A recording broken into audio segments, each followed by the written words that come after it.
Hello, my name is Ashton and welcome to my little pocket of the internet where today we're doing a Q&A.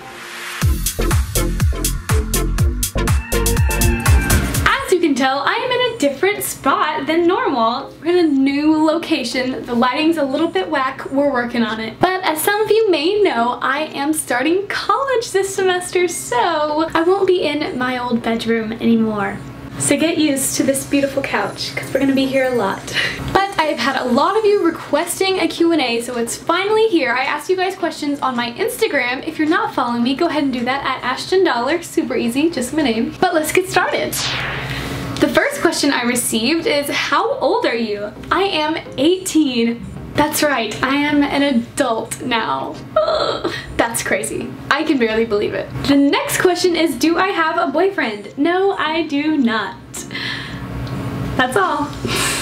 Do you have a favorite Bible verse and why? What does it mean to you? A lot of people say that they have a life verse, which is just fancy Christian words for a verse that you kind of base your whole life around, like this is the thing that guides you every day. And I think that verse for me is probably Romans 12:2. Do not conform to the patterns of this world, but be transformed by the renewing of your mind. Then you'll be able to test and approve what is God's will, His good, pleasing, and perfect will. The reason this is my favorite verse is because it's one that I have to constantly remind myself of, because we live in a world where it's so easy to just copy what everyone else is doing and go with, you know, the crowd. And that's not what we're supposed to do as Christians. We're supposed to be different than everyone else and set the example of Christ in the world. So it says, do not conform to the patterns of this world. Don't copy the behaviors of everyone else that you see, but be transformed by the renewing of your mind.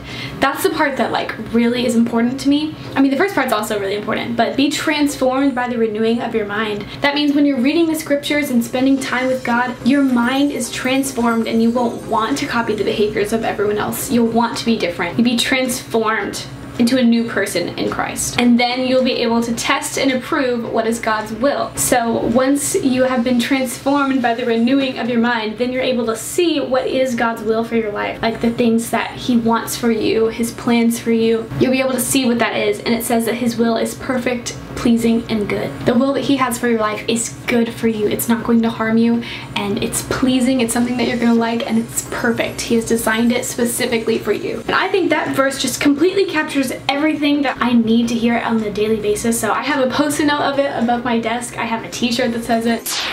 What would be your dream job? If we're talking like bucket list kind of job, then definitely being on Disney Channel.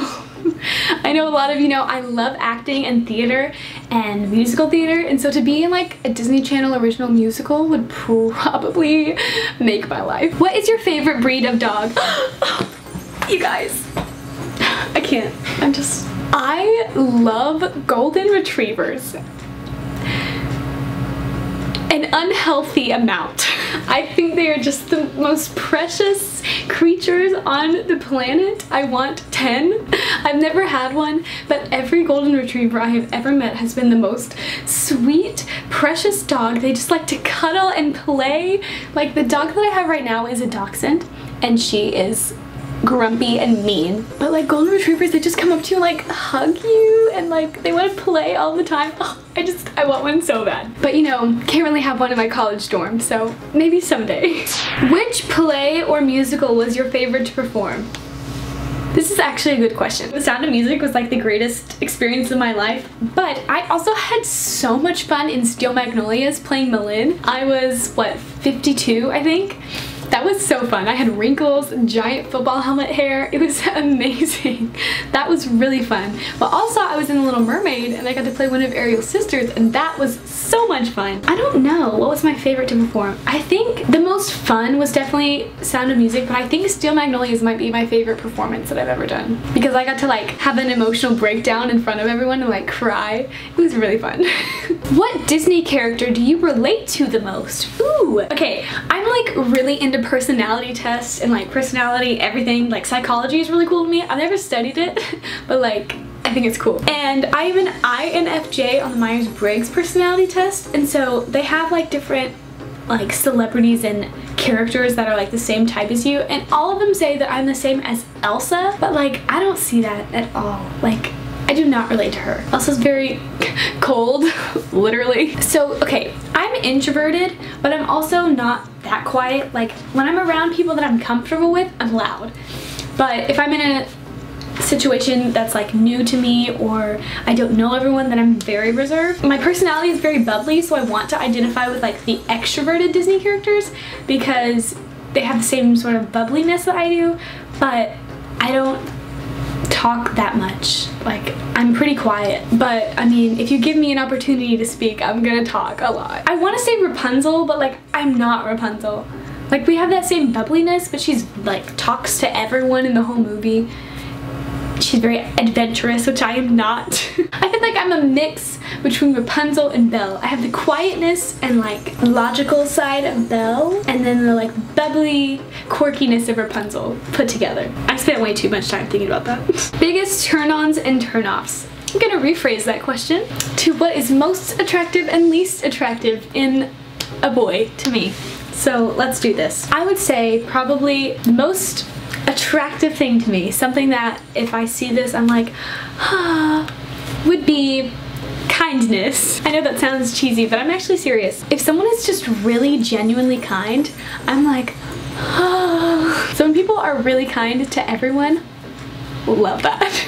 Also, I like tall boys. Anyway, moving on. So something that's unattractive to me. If I was around someone, a boy, and saw them do this, I would probably instantly be unattracted to them. If I can hear you chewing, or if you chew with your mouth open, I'm disgusted and cannot see you that way anymore. Like, ugh.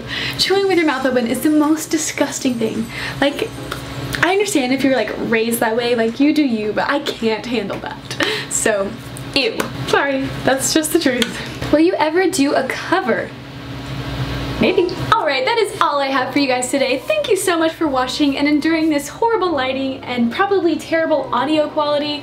I just really wanted to film a video today because it has been weeks, perhaps even over a month since I made a video, and I'm wanting so badly to actually make videos again. So please comment down below what you would like to see next from me. I've got some things in the making that are exciting, but go ahead and give this video a thumbs up if you enjoyed it, and if you're not already, go ahead and subscribe because I love having people join this fun little family here. We have a grand old time. If there is something that you would really love to see me do, please leave it in the comments down below. I love to hear your input. Anyway, that is all for this video. I hope you guys enjoyed. Thank you so much for watching. I love you all. Bye!